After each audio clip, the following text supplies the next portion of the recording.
Chromium का आद्यावस्था या उत्तेजित अवस्था या निम्नतम अवस्था में इलेक्ट्रॉनिक विन्यास 3d5 4s1 होता है। इसके बाह्यतम कोष 4s कक्षक से एक इलेक्ट्रॉन निकालने के लिए जो ऊर्जा दी गई वो उसकी क्या हो गई, प्रथम आयनन ऊर्जा। और प्रथम आयनन ऊर्जा देने के पश्चात जो विन्यास बचा 3d5 अर्धपूरित बचा, अर्धपूरित, और अर्धपूरित विन्यास का स्थायित्व हुंड के नियम के अनुसार कैसा हो गया, सर्वाधिक। अब यहां से इलेक्ट्रॉन निकालने के लिए IP1 से IP2 ऊर्जा जो द्वितीयक आयनन ऊर्जा होगी, यहां से इलेक्ट्रॉन निकालना क्या हो गया, मुश्किल, क्योंकि ये विन्यास का क्या होगा, स्थायित्व। तो यहां से इलेक्ट्रॉन निकालने के लिए IP1 की तुलना में IP2 ऊर्जा अधिक देनी होगी, IP2 ऊर्जा अधिक होगी। दूसरा कारण क्या हो गया कि क्रोमियम पर जैसे ही एक इलेक्ट्रॉन निकला तो क्रोमियम पर चार्ज कितना आ गया, प्लस।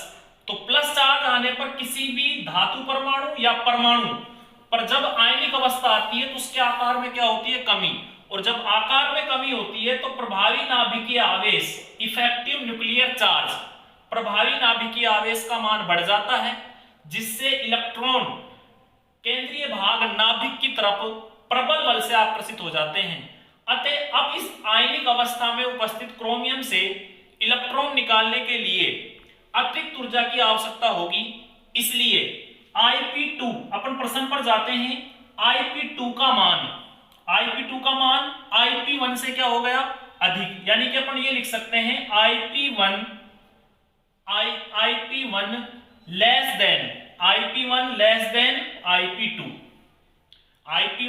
Then IP2। इसी प्रकार अपन कॉपर की बात करते हैं, तो कॉपर की बात करने के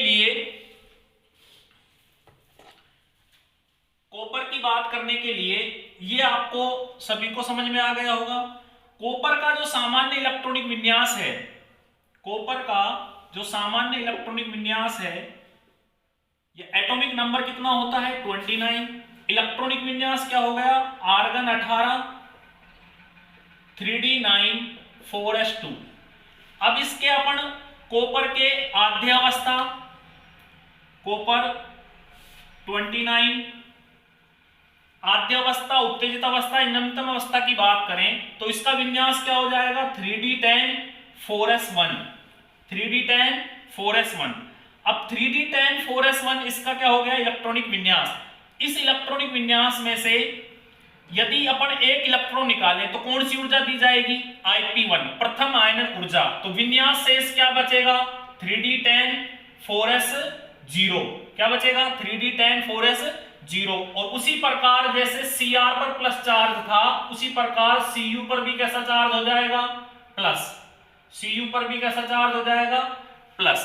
यानी कि अब विन्यास कैसा बचा, अर्धपूरित के स्थान पर पूर्णपूरित।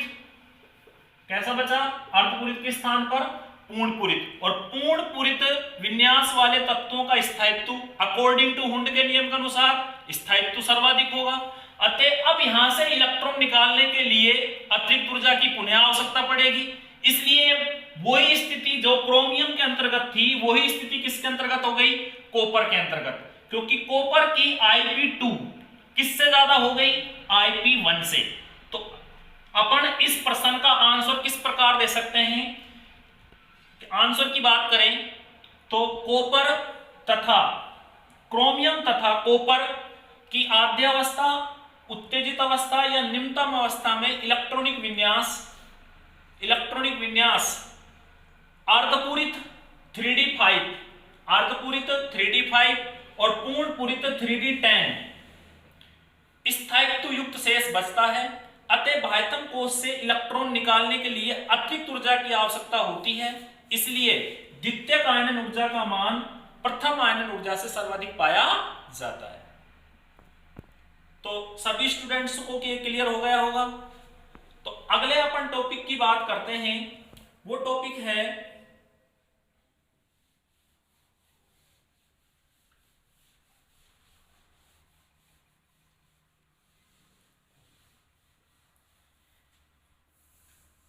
कि प्रथम क्वेश्चन की बात कर लेते हैं। प्रथम संक्रमण श्रेणी के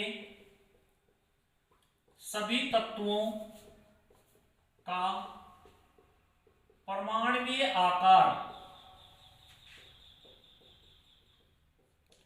लगभग समान पाया जाता है। क्यों?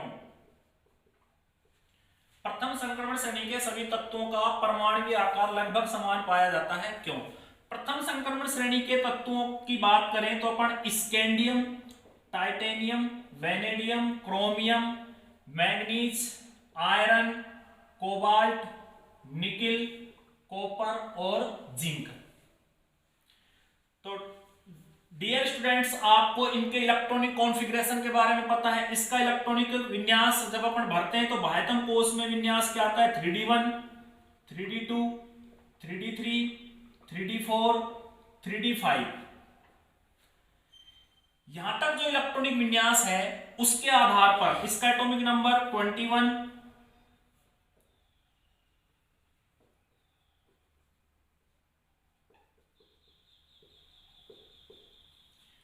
इसका इलेक्ट्रॉनिक विन्यास है 3d1, 3d2, 3d3, 3d4, 3d5। यानी कि स्कैंडियम से लेकर और मैग्नीज तक एल्यूमिनियम इलेक्ट्रॉनों की संख्या बढ़ती है लगातार। भाई यहां 3d1 हो गया, या 3d2 हो गया, या 3 हो गया, या 4 हो गया। क्योंकि डी ऑर्बिटल कितने प्रकार के होते हैं? 5 प्रकार के होते हैं। dxy, dyz, dzx, dx square, y square, dz square. तो लगातार एल्यूमिनियम इलेक्ट्रॉन मैग्नीज तक 3d5 तक, यानी 3d5 इलेक्ट्रॉनिक विन्यास तक लगातार एल्यूमिनियम इलेक्ट्रॉनों की संख्या बढ़ती है। तो एल्यूमिनियम इलेक्ट्रॉनों की संख्या जैसे ही बढ़ेगी तो कोई भी परमाणु है उसका केंद्रीय भाग जो नाभिक होता है, उस नाभिक के चारों वर्ताकार कक्ष में जब एल्यूमिनियम इलेक्ट्रॉन की संख्या बढ़ती है तो उस पर एक आवेश बढ़ता है जिसको बोलते हैं प्रभावी नाभिकीय आवेश, इफेक्टिव न्यूक्लियर चार्ज, प्रभावी नाभिकीय आवेश। तो प्रभावी नाभिकीय जब आवेश बढ़ता है तो इलेक्ट्रॉन नाभिक की तरफ आकर्षित होते हैं, जिससे परमाणुीय त्रिज्या में कमी होती है, जिससे परमाणुीय आकार में कमी हो जाती है। लेकिन मैग्नीज के बाद अपन इसके विन्यास की बात करें तो 3d6, 3d7, 3d8, यहां पर एल्यूमिनियम इलेक्ट्रॉनों की संख्या में कमी होती है, युग्मन स्टार्ट हो जाता है। यानी कि 5 के बाद जब 3d6 में जाएंगे तो dxy में युग्मन हो गया, तो युग्मन स्टार्ट हो जाएगा तो एल्यूमिनियम इलेक्ट्रॉनों की संख्या घटेगी। और एल्यूमिनियम इलेक्ट्रॉनों की जब संख्या घटती है तो उस स्थिति में एक आंतरिक कोश के इलेक्ट्रॉन, क्योंकि यहां पर स्टेबिलिटी हो गई इलेक्ट्रॉनों की, तो आंतरिक कोश के इलेक्ट्रॉन बाह्यतम कोश के इलेक्ट्रॉनों को प्रतिकर्षित करने लगते हैं। जितना कि प्रभावी नाभिकीय आवेश बढ़ता है उतना ही एक प्रभाव और लगने लग जाता है जिसको बोलते हैं परिरक्षण प्रभाव। परिरक्षण प्रभाव जिसको इंग्लिश में कहा जाता है शील्डिंग इफेक्ट। तो मैन Fe से लेकर और निकिल तक ENC और Se यानी कि परिरक्षण प्रभाव। एक तो प्रभावी नाभिकीय आवेश जितना ज्यादा बढ़ेगा उतना इनमें इलेक्ट्रॉनों का क्या होगा? युग्मन। भाई जैसे अपन Fe की बात करें तो ये विन्यास हो गया 3d6, तो 3d6 में क्या हुआ? dxy ऑर्बिटल में युग्मन हुआ, तो स्टेबिलिटी बढ़ी इलेक्ट्रॉनों की। स्टेबिलिटी बढ़ी तो उस आधार पर एल्यूमिनियम इलेक्ट्रॉनों की संख्या में क्या हुई? कमी। तो आंतरिक कोश की, ये कैसे हो गए? आंतरिक कोश के इलेक्ट्रॉन। तो आंतरिक कोश के इलेक्ट्रॉन बाह्यतम कोश के इलेक्ट्रॉनों को समान आवेश होने के कारण प्रतिकर्षित करने लग जाते हैं, जिससे प्रभावी नाभिकीय आवेश और परिरक्षण प्रभाव दोनों बराबर हो जाते हैं। इसलिए परमाणुीय त्रिज्या क्या हो जाती है? परमाणुीय त्रिज्या क्या हो जाती है? बराबर, ना तो बढ़ती है ना घटती है। लेकिन जैसे ही कॉपर और जिंक की बात करें, कॉपर और जिंक की बात करें तो कॉपर का विन्यास हो गया 3d9 और जिंक का हो गया 3d10। तो 3d9 और 3d10 में इलेक्ट्रॉनिक विन्यास की बात करें तो ये तो हो जाएगा 3d7, 3d8, 3d9, यानी कि लगातार इलेक्ट्रॉनों का युग्मन बढ़ रहा है और एल्यूमिनियम इलेक्ट्रॉनों की संख्या घट रही है। तो इसका मतलब क्या हुआ? प्रभावी नाभिकीय आवेश घटा और परिरक्षण प्रभाव बहुत ज्यादा बढ़ गया। परिरक्षण प्रभाव का मान बहुत अधिक बढ़ गया। तो शुरुआत में प्रथम संक्रमण श्रेणी में क्या हुआ, प्रभावी नाभिकीय आवेश बढ़ा, Fe से निकिल तक प्रभावी नाभिकीय आवेश और परिरक्षण प्रभाव एक दूसरे के क्या हुए, बराबर, और लास्ट में कॉपर और जिंक पर परिरक्षण प्रभाव का मान बहुत अधिक हो गया। तो कहने का अर्थ ये हुआ कि जितना अपन औसतन की बात करें या औसत की बात करें, स्टार्टिंग में प्रभावी नाभिकीय आवेश में वृद्धि हुई तो परमाणु आकार में कमी हुई, बीच की बात करें दोनों बराबर हुए, लास्ट में क्या हुआ, परिरक्षण प्रभाव बढ़ने से परमाणु आकार बढ़ गया। तो उस औसतन की बात करें तो प्रथम संक्रमण श्रेणी के सभी तत्वों का परमाणुीय आकार लगभग समान पाया जाता है। अब अगर अपन इसको नोट डाउन करें या अपन इसका आंसर दें तो अपन लिख सकते हैं कि प्रथम संक्रमण श्रेणी में स्कैंडियम से लेकर मैंगनीज तक एल्यूमिनियम इलेक्ट्रॉनों की संख्या बढ़ती है, जिससे प्रभावी नाभिकीय आवेश यानी कि ENC का मान बढ़ जाता है। ENC का मान बढ़ जाता है तो परमाणुीय आकार में कमी होती है,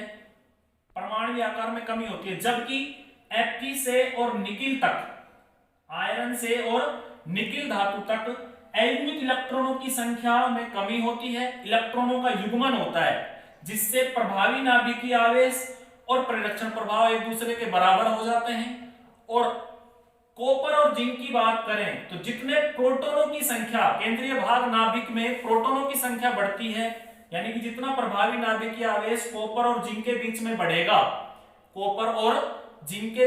बढ़ेगा, उतना ही उपांतीय कोष, भाई ये क्या है, उपांतीय कोष का डी कक्षक या उपांतीय कोष का डी उपकोष या कक्षक, उतना ही उपांतीय कोष के डी कक्षक में इलेक्ट्रॉनों की संख्या बढ़ने से परिरक्षण प्रभाव बहुत अधिक बढ़ जाता है प्रभावी नाभिकीय आवेश की तुलना में। इसलिए प्रथम संक्रमण श्रेणी के सभी तत्वों का परमाणुीय आकार लगभग समान पाया जाता है।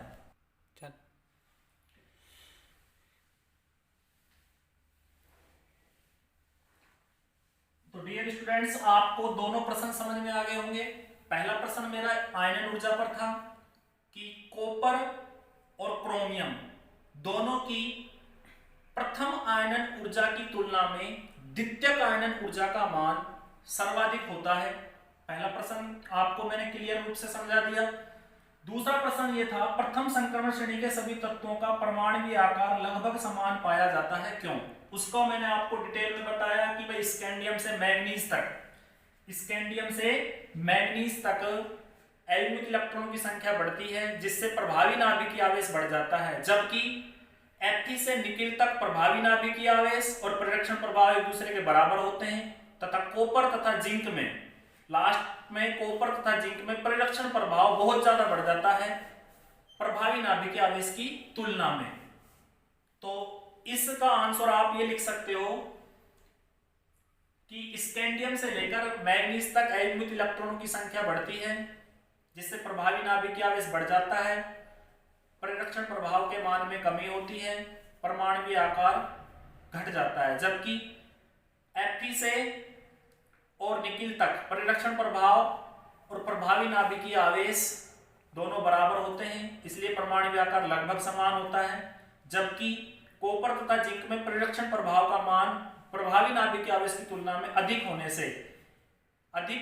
बहुत अधिक होने से डी व एफ ब्लॉक के तत्वों के प्रथम संक्रमण श्रेणी के सामान्य गुण में अपन ने आयनन ऊर्जा, परमाणुीय आकार या परमाणुीय त्रिज्या के बारे में अध्ययन कर लिए। इनके आधार पर मैंने आपको क्वेश्चन कराए जो एग्जाम बोर्ड में क्लिक होते हैं। अब अपन नेक्स्ट टॉपिक की जो बात करते हैं वो है धात्विक प्रकृति। धात्विक प्रकृति से तात्पर्य होता है धात्विक बंध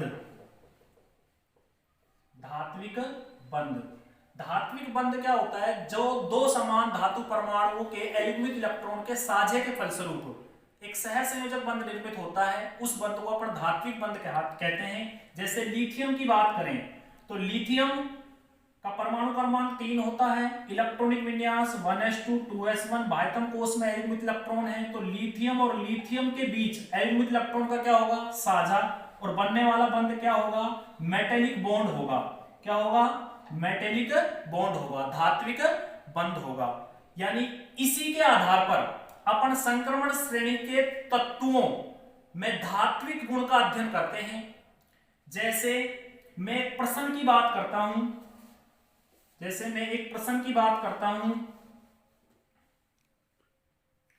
कि संक्रमण श्रेणी के तत्वों में प्रारंभ संक्रमण श्रेणी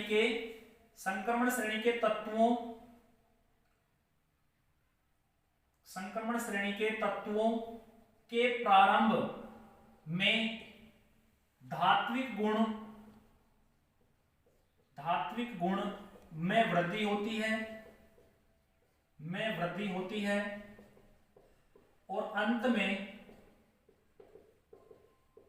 कमी होती है।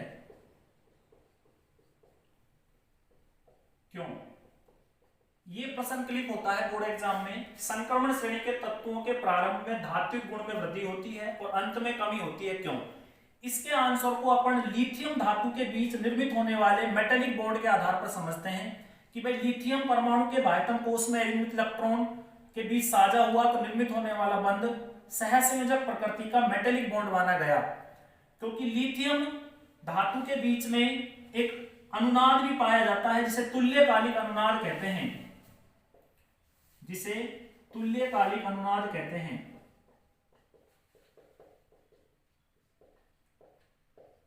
अब इसी के आधार पर, धात्विक बंध के आधार पर अपन इस प्रश्न का आंसर समझते हैं। जैसे मैंने कहा कि भाई 3D संक्रमण श्रेणी में scandium, titanium, vanadium, chromium, manganese, iron, cobalt, nickel, copper और जिंक। यदि इसके विन्यास की बात करें तो 3D1, 3D2, 3D3, 3D4, 3D5, 3D1, 3D2, 3D3, 3D4, 3D5 ये लिथियम का हो गया, इसको तो अपन यहां से हटा देते हैं। 3D4, 3D5। अब देखिए स्कैंडियम से मैग्नीज तक डी ऑर्बिटल 5 प्रकार के होते हैं। लगातार अयुग्मित इलेक्ट्रॉनों की संख्या बढ़ती है, तो अयुग्मित इलेक्ट्रॉनों की संख्या बढ़ेगी तो साधारण सी बात है कि अयुग्मित इलेक्ट्रॉनों में क्या होगा, साझा, और साझा होगा तो बंध का निर्माण होगा। उस बंध को क्या कहेंगे अपन, धात्विक बंध। लेकिन जैसे Fe से और कॉपर जिंक तक की बात करें, Fe से और जिंक तक की बात करें तो विन्यास में क्या हो गया, 3D6, 3D7, 3D8, 3D9 और 3D10। यानी कि लगातार इलेक्ट्रॉनों का क्या होगा, युग्मन, और अयुग्मित इलेक्ट्रॉनों की संख्या में क्या होगी, कमी। और जब अयुग्मित इलेक्ट्रॉनों की संख्या में कमी होगी तो सहसंयोजक बंध बनाने की प्रवृत्ति या धात्विक बंध बनाने की प्रवृत्ति क्या होगी, घटेगी। तो अपन आंसर क्या दे सकते हैं कि भाई प्रश्न ये है अपना, संक्रमण श्रेणी के तत्वों के प्रारंभ में धात्विक गुणों में वृद्धि होती है और अंत में कमी होती है, क्यों? अपना आंसर क्या होगा, स्कैंडियम से लेकर, यदि प्रथम संक्रमण श्रेणी की बात करें तो स्कैंडियम से लेकर मैग्नीज तक अयुग्मित इलेक्ट्रॉनों की संख्या में वृद्धि होती है, जिससे धात्विक बंध बनाने की प्रवृत्ति बढ़ती है। जबकि Fe से लेकर जिंक तक अयुग्मित इलेक्ट्रॉनों की संख्या घटती है, इलेक्ट्रॉनों का युग्मन होता है, धात्विक बंध बनाने की प्रवृत्ति घटती है। संक्रमण श्रेणी के तत्वों में यही स्थिति,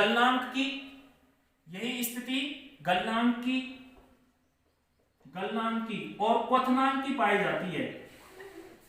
यही स्थिति गलनांक की और क्वथनांक की पाई जाती है कि प्रारंभ में संक्रमण श्रेणी के तत्वों का गलनांक और क्वथनांक सर्वाधिक होता है और अंत में कम होता है, क्यों? प्रारंभ में संक्रमण श्रेणी के तत्वों का गलनांक और क्वथनांक, गलनांक की बात करें और क्वथनांक की बात करें तो उस स्थिति में प्रारंभ में संक्रमण श्रेणी के तत्वों का गलनांक और क्वथनांक अधिक होता है और अंत में कम पाया जाता है, क्यों? क्योंकि प्रारंभ में क्या हो रहा है, स्कैंडियम से मैग्नीज तक अयुग्मित इलेक्ट्रॉनों की संख्या बढ़ रही है तो धात्विक गुण बढ़ रहे हैं, सहसंयोजक बंध बनाने की प्रवृत्ति बढ़ रही है, जिससे बंध को तोड़ने के लिए अतिरिक्त ऊर्जा की आवश्यकता होगी। भाई धात्विक बंध को तोड़ने के लिए अतिरिक्त ऊर्जा की आवश्यकता होगी, इसलिए एमपी और बीपी के मान भी एमपी और बीपी के मान भी एमपी एंड बीपी के मान भी बढ़ जाएंगे। और जैसे ही अयुग्मित इलेक्ट्रॉनों की संख्या Fp से जिंक तक घटेगी तो धात्विक बंध बनाने की प्रवृत्ति भी घटेगी, धात्विक बंध बनाने की प्रवृत्ति भी घटेगी तो बंध को तोड़ने के लिए न्यूनतम ऊर्जा की आवश्यकता पड़ेगी और एमपीबीपी के मान भी घट जाएंगे। संक्रमण श्रेणी के तत्वों में तीन प्रकार की क्रिस्टल संरचनाएं पाई जाती हैं। तीन प्रकार की क्रिस्टल संरचनाएं पाई जाती है। पहली होती है HCP, पहली होती है HCP जिसको बोलते हैं हेक्सागोनल क्लोज पैकिंग, हिंदी में कहा जाता है इसको षटकोणीय निबिड़ संकुलन। दूसरी होती है BCC, इसको कहते हैं बॉडी सेंटर्ड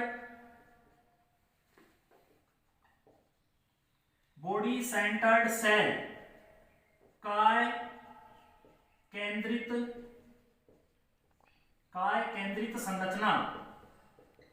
और तीसरी होती है FCC, फेस सेंटर्ड सेल, फलक केंद्रित संरचना। ये तीनों क्रिस्टल जालक संरचनाएं पाई जाती हैं क्योंकि धातुओं के अंतर्गत अवयवी कण जो परमाणु अणुआयन होंगे उनके बीच में रिक्त स्थान पाए जाते हैं। उन रिक्त स्थानों से इन तीनों संरचनाओं का निर्माण होता है। इन तीनों संरचनाओं के बारे में अध्ययन अपन जो ठोस अवस्था का चैप्टर है उसमें किया जाएगा। अभी अपन को इतना ध्यान रखना है कि संक्रमण श्रेणी के तत्वों FCC, फेस सेंटर्ड सेल, फलक केंद्रित संरचना, इन तीनों संरचनाओं के बारे में अध्ययन अपन ठोस अवस्था का चैप्टर है जो उसमें करेंगे। तो मैंने आपको ये प्रश्न जो अभी क्लियर किया है, मुझे लगता है कि सभी बच्चों को अच्छी तरह से समझ में आ गया होगा। तो आज के लिए इतना ही। सभी बच्चे खान केमिस्ट्री लाइन को लाइक करें, सब्सक्राइब करें और बेल आइकन को दबाएं। धन्यवाद।